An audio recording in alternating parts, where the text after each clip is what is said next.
नमस्कार, मैं रीमा प्रसाद। क्या तेजस्वी यादव के कद में और इजाफा होना है? क्या लालू प्रसाद यादव से भी ज्यादा पावरफुल हो जाएंगे तेजस्वी यादव? राष्ट्रीय कार्यकारिणी की बैठक और बैठक के जरिए माना यह जा रहा है कि पार्टी के यानी आरजेडी के कार्यकारी अध्यक्ष बना दिए जाएंगे तेजस्वी यादव। चुनावी हार के बाद वैसे तो तेजस्वी यादव बड़े मायूस हो गए थे और मायूस होकर उन्होंने कहा था कि अगर किसी और चेहरे को आप लोग नेता प्रतिपक्ष बनाना चाहते हैं या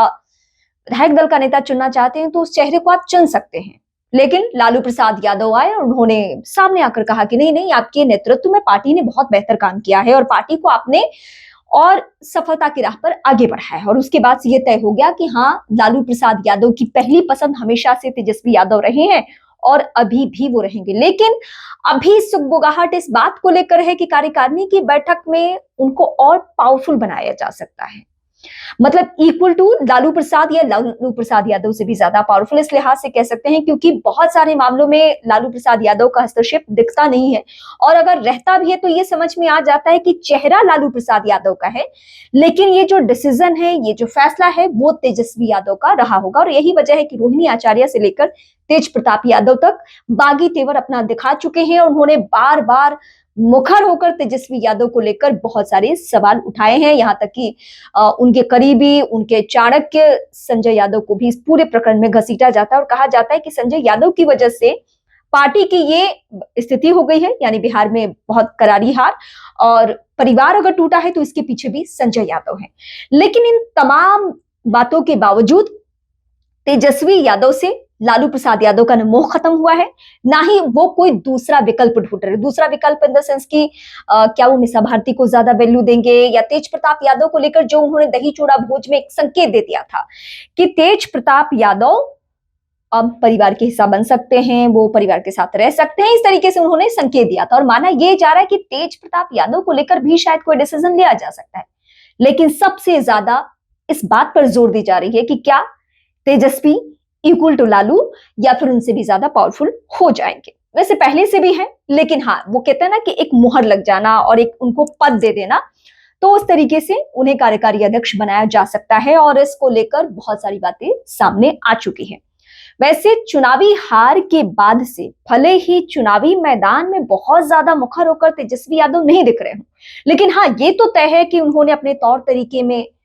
उन्होंने अपनी राजनीति करने के स्टाइल में थोड़ा बदलाव जरूर लाया है क्योंकि विधानसभा सत्र के दौरान जब उन्होंने भाषण दिया तो उसकी खूब तारीफ हुई और कहा गया कि जिस तरीके से बहुत अग्रेसिव अंदाज में, बहुत कटाक्ष तंज वाले अंदाज में वो चुनावी माहौल में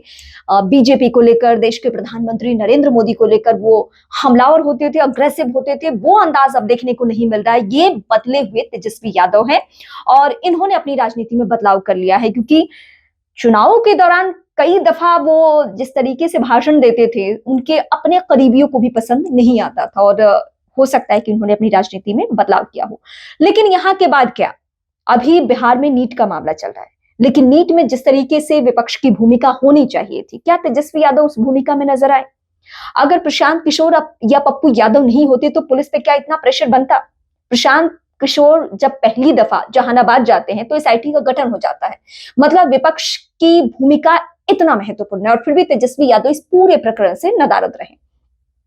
वैसे पावरफुल होने के बाद क्या कदम उठाएंगे, अपनी पार्टी को लेकर क्या स्टैंड लेंगे, किस तरीके से वो आने वाले दिनों में अपनी पार्टी के राजनेताओं को संभालेंगे, क्योंकि उनके ऊपर सबसे बड़ा एलिगेशन ये लगते रहा है कि वो ऐसी पार्टी के राजनेता हैं जिनके कार्यकर्ता बेकाबू रहते हैं, जो कंट्रोल में नहीं आते हैं। और ये आरजेडी के जो मुरीद हैं, आरजेडी के जो फैन हैं, उन लोगों ने भी एक सुर में माना बिहार चुनाव परिणाम के बाद, जब पार्टी का परफॉर्मेंस इतना खराब रहा और जैसे बीजेपी ने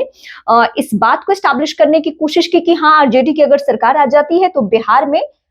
असुरक्षा का माहौल हो जाएगा, पहले वाला जंगल राज पार्ट 2 आपको देखने को मिलेगा। ये बातें लोगों के जहन में बताने दिखाने की कोशिश की गई थी। अब इससे कैसे किनारा करेंगे? तेजस्वी यादव अगर और पावरफुल हो जाते हैं, सारे डिसीजन अगर वो खुद लेते हैं, तो क्या पार्टी में बहुत कुछ फेरबदल देखने को मिलेगा? वैसे दो बातें और निकलकर सामने आ रही है। कहा यह जा रहा है कि कार्यकर्ताओं का एक धड़ा जो है वो मीसा भारती को बहुत पसंद करता है, क्योंकि मीसा भारती को आपने हमेशा देखा होगा कि सार्वजनिक मंच पर अपने परिवार को लेकर कभी तल्ख नहीं रही है, कभी बागी तेवर नहीं उन्होंने दिखाया। जो कुछ होता है उनके बारे में वो इंटरनल बातें होती है, वो और बात है कि सार्वजनिक हो जाए। लेकिन क्या इस बैठक के दौरान, यानी कार्यकारिणी की बैठक के दौरान,